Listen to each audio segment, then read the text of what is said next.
Hi everybody, thanks for joining us this afternoon for this webinar about relocating for an opportunity. We've got a couple of panelists today. We've got Anika from Baker Tilly Staples Rodway and we've got Dash from Deloitte. We will be recording this, so if at any point you have to step away or you've got friends or colleagues that might want to watch this later, we will share a copy of this in a couple of days' time. So we'll get straight into it. A little bit about myself. My name is Ben Holloway. I have been in recruitment for about 7 years. I've travelled a fair bit and relocated a few times. I'm from the UK. I've lived in Perth, Australia. I've lived in Hamilton in the Waikato and now in Auckland. So I've done a fair bit of moving around myself. My name is Tasha Toimutu. I have been in recruitment for the past 5 years, specialising within professional services. I actually started my career within a CA firm, and I also used to live in Perth, so have a bit of experience relocating as well. We're going to run through a couple of things first of all. So the current market, salaries and what they've been doing, and also some of the added benefits that we're starting to see with offers. And then we're going to go into the questions with our panelists. There will be an opportunity for you to ask questions. So if you type those into the chat box, we will look at those at the end of our set questions. So we'll jump into it. So obviously with the lockdowns, it's been somewhat a challenging time. The first lockdown affected all of us, and from a recruitment perspective, things definitely did slow down. However, things bounced back quite nicely across the board. The regions had never been busier, and Auckland was doing quite well. The second lockdown obviously has somewhat affected Auckland, but a lot of that is just to do with the uncertainty and having overseas investors and developers just sort of sitting tight to see what happens. But we found that the regions have still been extremely busy. We've never been busier in those regions. So anything that sort of took place after the first lockdown, any recruitment that was happening is still happening within Auckland as well. So there is recruitment there. It's just a little bit slower maybe than usual. With that in mind, the borders are obviously closed. That's affecting things. We're expecting once those open, we will have the brain drain to Australia. So there will be those people that normally go overseas again, and that's when we really expect things to sort of again. So with that, we'll go into the streams a little bit. Baz, from what we can see and talking with directors, is very busy. That would be a lot to do with obviously the advisory piece, to do with the wage subsidies, to do with the interest-free loans, forecasts, what do we do given this current situation. It's a lot of extra work there that's keeping those teams busy, and therefore there is a bit of recruitment there, and that's sort of continued through. Corporate finance, we've found there was a lot of planned work, some of which has been put on hold, and that has sort of slowed things down there. With audit, it's a bit of a mixed bag. Audit's usually quite volatile with people going overseas. Obviously, that's not possible at the moment, and they usually backfill those people, or an element of it is done with secondees, and obviously none of them are coming here either. So audit's sort of flatlined. There's a little bit of recruitment starting to happen, but it's been fairly steady across the board. From a commercial perspective, it's become more competitive. Some of those large industries like airlines, travel, and those sort of areas have made redundancies, and therefore there is extra talent in the market looking for work. What we have found is some of those companies that would normally utilize their own team are now outsourcing to CA firms. So that also is keeping those busy. So yeah, across the board, we're not looking bad, but there will be stable, and we're expecting it to sort of pick up very quickly once those restrictions are lifted. I'm going to share my screen now, and we're going to basically cover off some salary bandings with you, and some of the perks of the thing. Yeah, so I guess in regards to salary banding, it really does depend on the firm that you're in, where you are in the country, as well as what stream you are in. As you can see on the left, there are the cities. On the right, we have the regions. You will 9 times out of 10 get paid more salary within the cities. But we all know that's not necessarily the reason why you would be relocating to the regions or vice versa. So we're also going to jump into some living costs. So housing, whether you're buying, whether you're renting, parking, petrol, coffee, if you go out for dinner with your other half or with a friend, it's just helpful to keep those in mind as well, and as a part of your consideration when making that move as well. With salaries, we've seen over the last year a slight increase on the senior side of things, but from the intermediate down, it's been fairly steady. So there has been a lot of extra benefits that we're starting to see, whether that be dress for your day, allowances for gym memberships, parking, things like that, birthday leave or extra leave in general. And if you're studying, not only the CA program covered, but extras like the CA Study Masterclass from Cairns, that's an additional cost that companies are starting to cover. So there's a real mixed bag of extra things that companies are doing to try and entice people in. And it's definitely something that you should be considering when, I guess, negotiating the next role. So I guess the next thing to do is introduce our guests. So we've got, as I said, Anika Scholz from Baker Tilly Staples Rodway. She is the head of HR. She has relocated from Germany herself, so has done the international relocation, which is quite a big deal. Some interesting facts about her. She is what's classed as one of the most chilled Germans you'll ever meet. She is into archery, is doing archery classes in Auckland, and has got a jewellery design company that she's working on in Germany. So that's Anika. And we've also got Dasham Bedi from Deloitte with us today. So he has also relocated as well from Christchurch, so is very familiar with that piece. And some interesting facts about Dash: he has 2 side hustles, one of them which is a photography and video sort of editing company that he uses for corporates, and also he runs different events with different genres in the nightclubs throughout the South Island. So some interesting things that they do there. So just to mention again, we're going to have a chance at the end for you to ask questions. So if you've got any, type those in now, but we'll sort of jump into some of our preset questions. So we'll start with Anika. What are some of your experiences from relocating yourself? Yeah, thank you, Ben. As you mentioned already, I did relocate from Germany to New Zealand about 7 years ago. And I started out in Wellington purely because, based on the research that I had done, thought it was a great idea to move to the capital, which for the HR space, I would say, wasn't necessarily the best idea. So I spent a few months in Wellington and realized that the job market there just wasn't as big as I had hoped. So I then decided to relocate to Auckland, for a job. So that is probably, my personal experience when it comes to relocating and, basically between cities rather than from the region to the city. But that was quite interesting. Okay, and I guess the same question for yourself, Dash. What's been the experience you've had with moving cities? Oh, look, first of all, thank you, and kia ora tātou, everybody. My name is Dash, and as I mentioned, and I'm Deloitte talent acquisition here. Look, I think the experience is categorized into various aspects, right? I mean, in general, it has been a pleasant experience, and moving from, I actually was in Auckland first, and then I moved to Christchurch, then I moved back to Auckland. And coming back to Auckland, I am recruiting now for the regions as well. So Rotorua, Hamilton, Dunedin, Queenstown, Christchurch, some of the regions I recruit for. So I think personally, I've found the move to be smooth. There's no issues in terms of,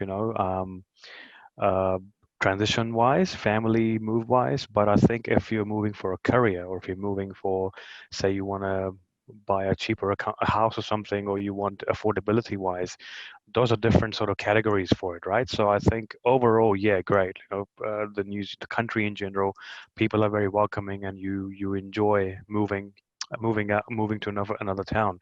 But yeah, we can have a further chat, or if anybody any questions about something more specific, then I'm sure me and Anika can elaborate on that.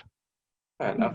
And I guess I'll ask Dash as soon as I've got you here. What would be some of the key differences between your actual offices then? So obviously the Deloitte in Auckland, I'd imagine, is much larger than some of those regional ones. What would you say were some of the key differences in the actual offices? Yeah, naturally, the regional offices are smaller than the Auckland, Wellington, and Christchurch ones. Auckland, Wellington, Christchurch are more like a hubs. To be fair, but the offices like Hamilton, Rotorua, Dunedin, Queenstown, and Tauranga, which probably will come up soon, those are I don't want to call them satellite offices because they're not really satellites, but they've got around 80 to 100 people per office there. Which is a decent size compared to a consultancy firm in regions. Um, in terms of the expertise available, obviously Auckland, Wellington, Christchurch will have a little bit more because there are more people here. Regions will have a little bit of limitation, but that doesn't stop people from working there because they've got this whole network of people they can access nationwide to find out what they want to do and anything else they want to get collaborative about.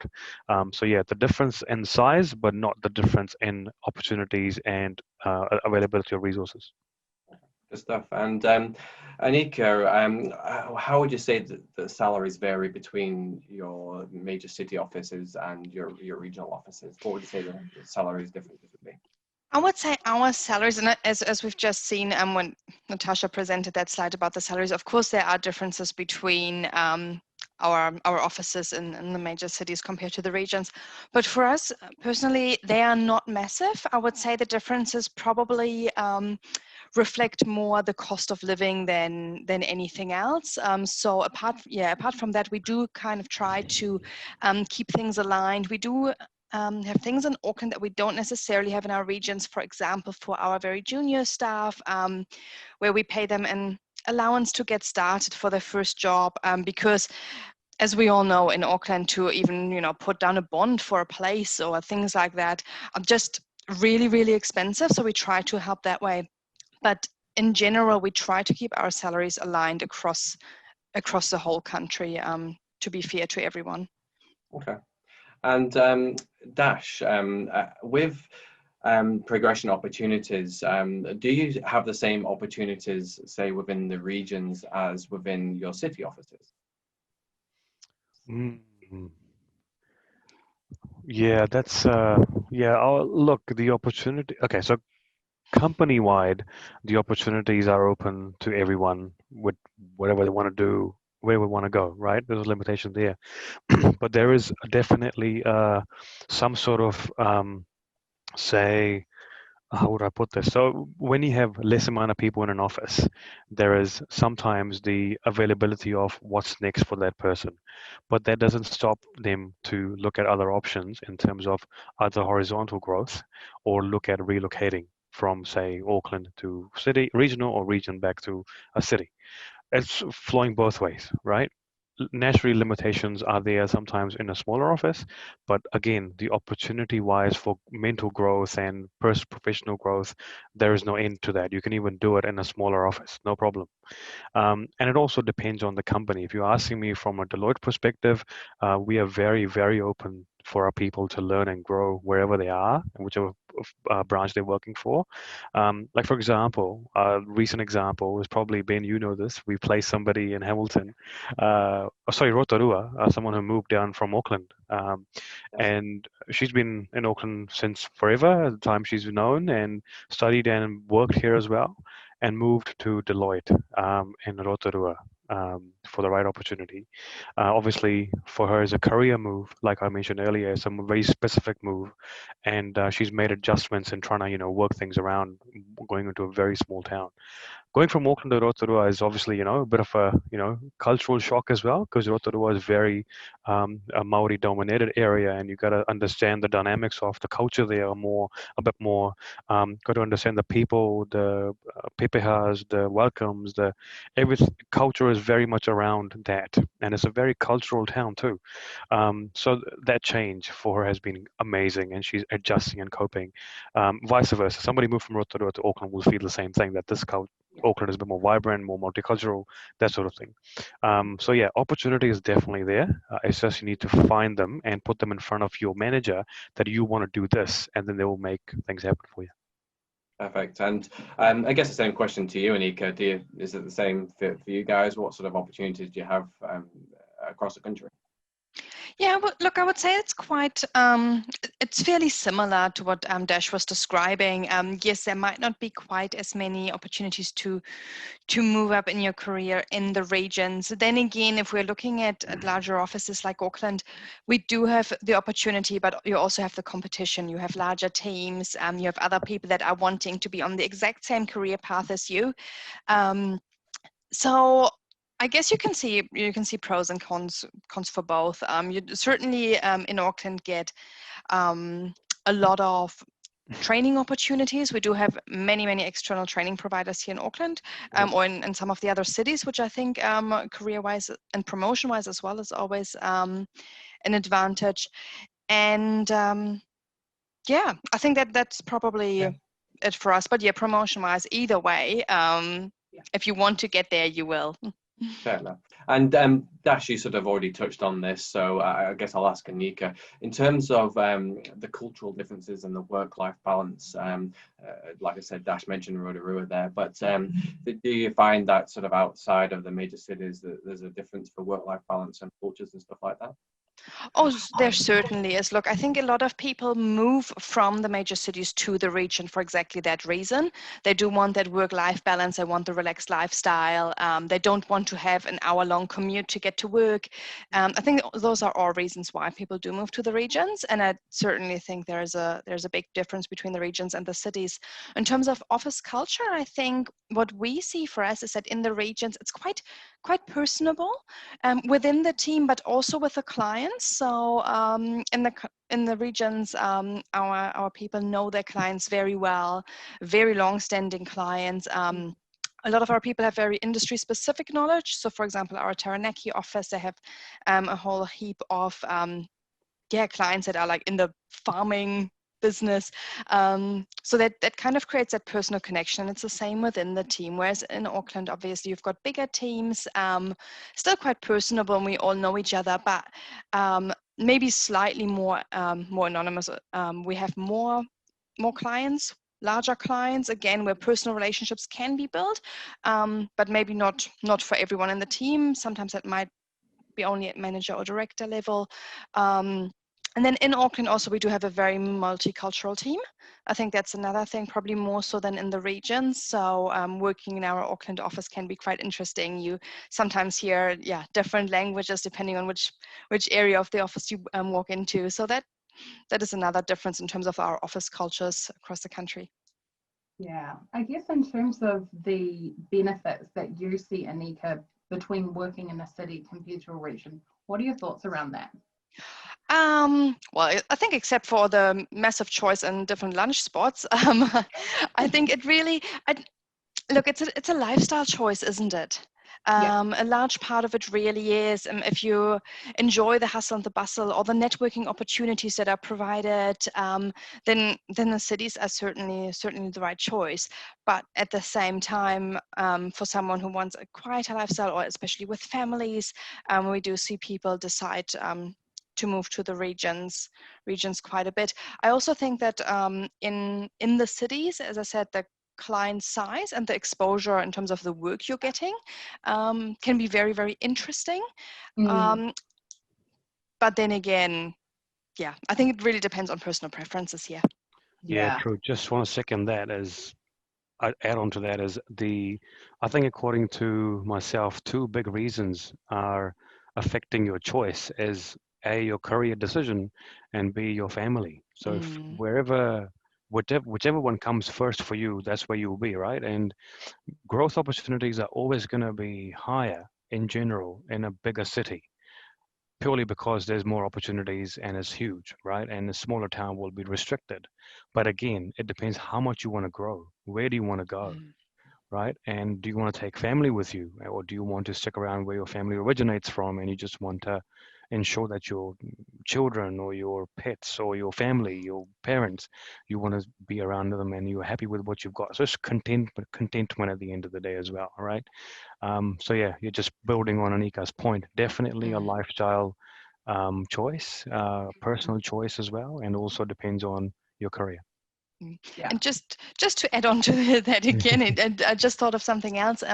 In the cities, what we do have is quite a close contact to our international network, probably more so than the regions. So as Dash is saying, it's a choice of what you're wanting for your life and for your career.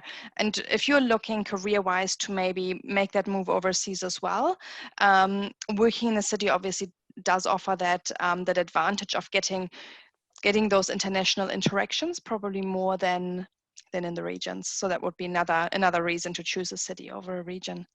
Yeah, that's a good shout. And just going over to you, Dash, I guess now's your time. What do you think the benefits are of working in the regions? Look, the number one benefit, according to me, would be, say, if you are someone who's wanting to getting into a business, which typically, if you were working in a bigger city, wouldn't be able to because of competition. Great choice to move to a smaller town where that business already exists and try that way. Yeah. A lot of people have done that, and it's not a bad thing at all. It's actually to your advantage that you're trying to, prove your worth in terms of, I can do this job, but hey, will it be good for me as a career if I took that opportunity in a smaller town?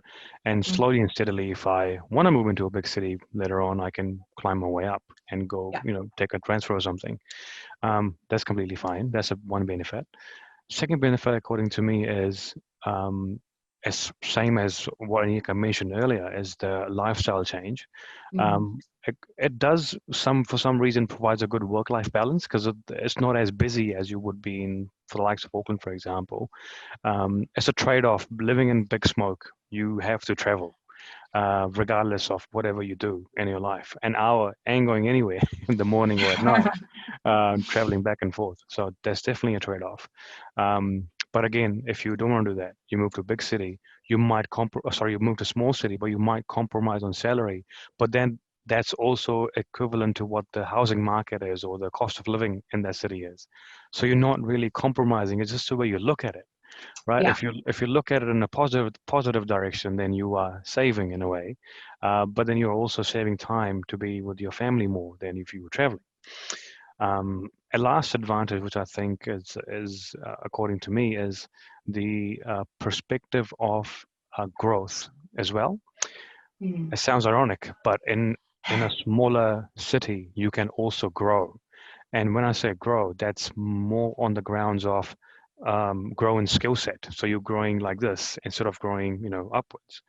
When you're growing this way, you are expanding your skill set, yes, but you're also proving to whoever you're working for, or even learning skills as a multitasker.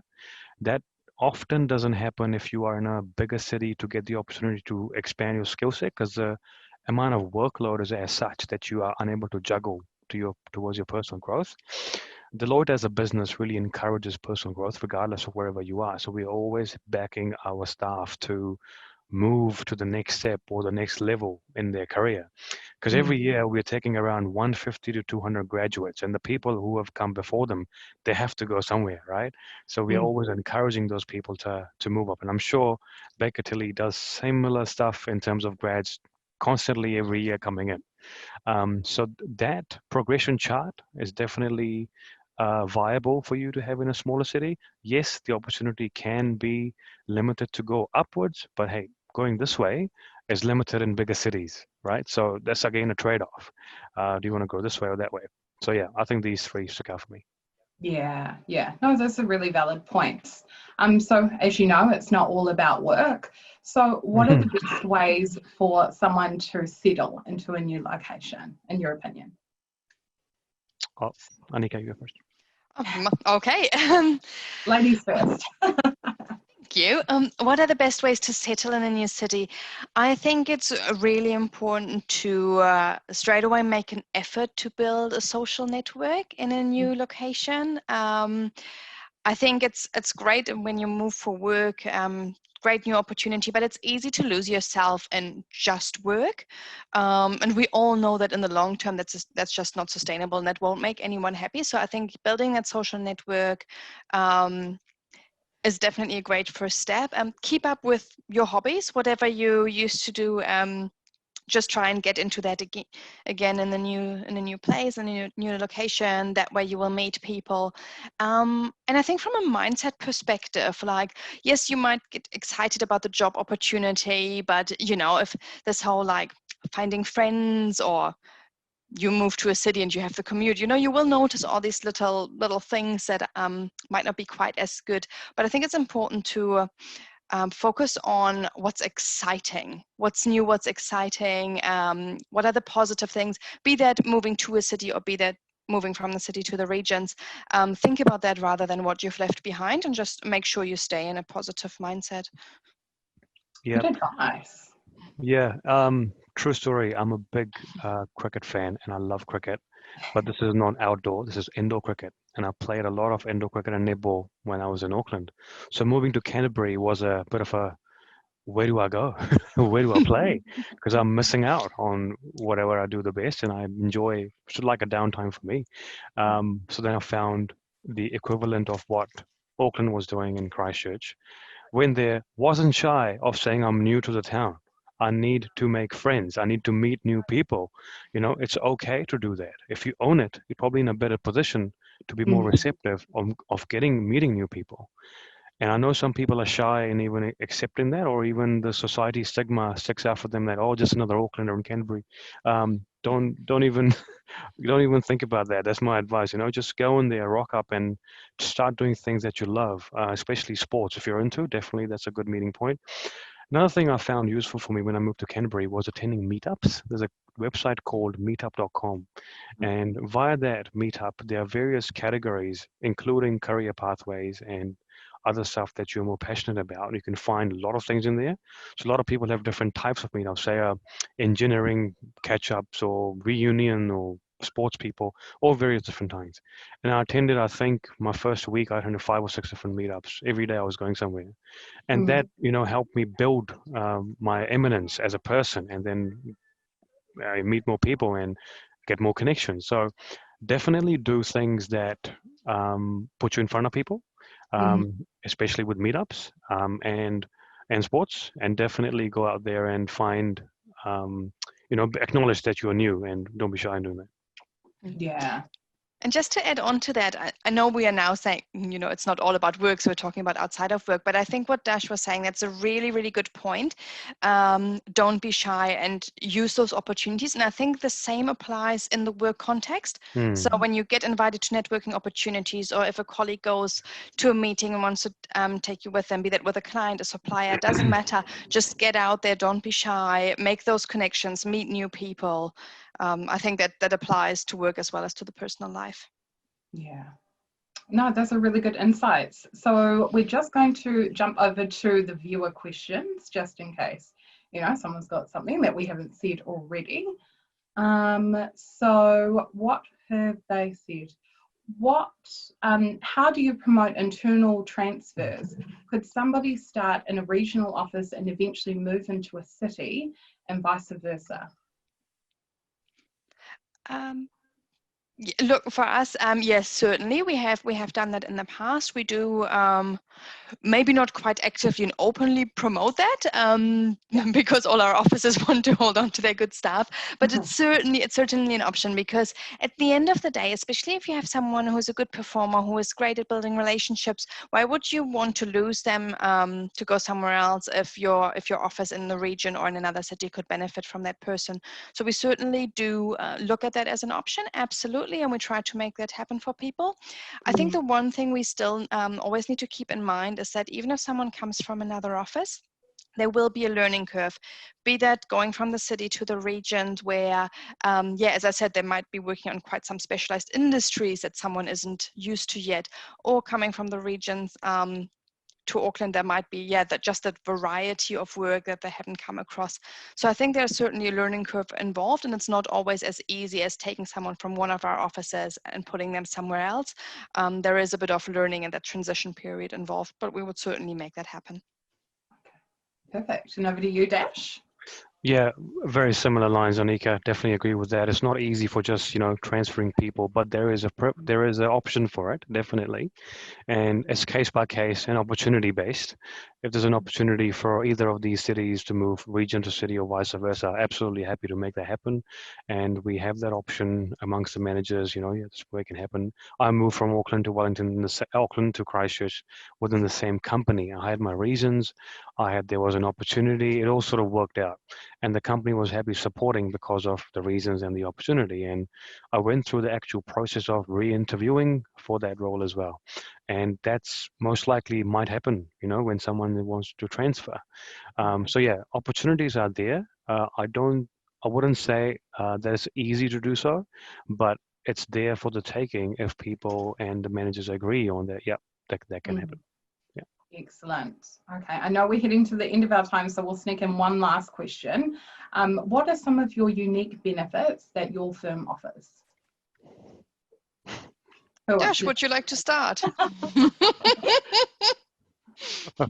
Oh, I need to open a benefits page. Unique benefits. Wow. Quite a few benefits, but okay, so if you are hired in Deloitte, say manager upwards, just say for example, there is insurance schemes that are available. Then you have car park allowances. There is cell phone allowance. There is availability of a manager insurance scheme. We get fresh fruit every day in the office, not at the moment because of COVID, but we have snacks available throughout, provided by the company. It's just the amazing Deloitte culture, which is which is quite rare to find, I guess. You're not just working for Deloitte New Zealand, then you're working for Deloitte country, worldwide, and we have our knowledge base called CX, which is an exchange of knowledge between different people, say people in the same sort of job but different location. So I could be a talent acquisition advisor, and via my portal I can talk to somebody in UK and have a chat with them about what they're doing in their talent acquisition role and vice versa. And it's such an easy communication to do. It feels like you know them, and with Zoom and Skype, everything feels like this person is sitting next to you. So it's a very encouraging and training and development focused environment. Talking about training and development, we focus a lot on that, and Deloitte is heavy on L&D, especially things like if you want to do some learning, and it's a short program or a course, you want to go into LinkedIn Learning, and we have the license for it, so it's free for people to use. So LinkedIn Learning costs if you generally go and look at a course, but for us, it's free. So anybody who's working for us can access that. And there are other sort of learning and development benefits, course related. We have got a Deloitte University, if anybody didn't know that. It's in Malaysia and in the US as well, Singapore, sorry, as well. So yeah, our Deloitte University courses are available for leadership teams to go in at their location and do a course from Deloitte University and come back and apply their knowledge to where they're from. So yeah, some quick benefits. Cool, that's pretty unique. A university. I know. Tell me about it. Anika, you've got that to beat. Wow, that's very unique. I can't say we've got a university, at least not that I'm aware of. But look, we do have, some of the benefits that Dash mentioned as well, and that kind of tie into to the slide that you showed earlier. Insurance, fruit, things like that, team events, additional leave. We do have all those hard benefits. But I think what makes Baker Tilly Staples Rodway unique is the way we work together. So, for example, we do bring people up to Auckland for trainings. gives us an opportunity to get to know people from the regions, but also to share our training resources with them. And I think even in Auckland, that is our largest office, but still we all know each other. We enjoy working together, and it is still quite personable, even though we are located in a big city and we are a bigger office. So I think that is certainly a very unique point to Baker Tilly Staples Rodway, that we all we know each other personally as well, which makes working together easier. It makes sharing of knowledge easier. We're all very approachable, so I think that's certainly an advantage for us. And then with our international network, there are opportunities for people to dip their toe into our other offices overseas. Maybe not so much at the moment. We've moved to virtual assignments overseas, which is quite interesting, just to still give people that exposure. But Nice. yeah, I think just that personal level that we have, even though we are a large firm, that makes us unique. Nice. A few bits in common there. So I guess that's all the time that we've got for today, but we wanted to say a huge thank you to Anika and both Dash for taking the time out of your day to share your personal and professional opinions on the matter. Also, this recording as well as the slides will be sent through via email within the next couple of days. But from Ben and myself, if you are feeling more motivated to move or want to have a conversation in personalised banding for your skill sets and stream, then get in touch with us. Otherwise, have an awesome afternoon and take care. Thank you. Thank you. Thank you. All right. Bye. Bye.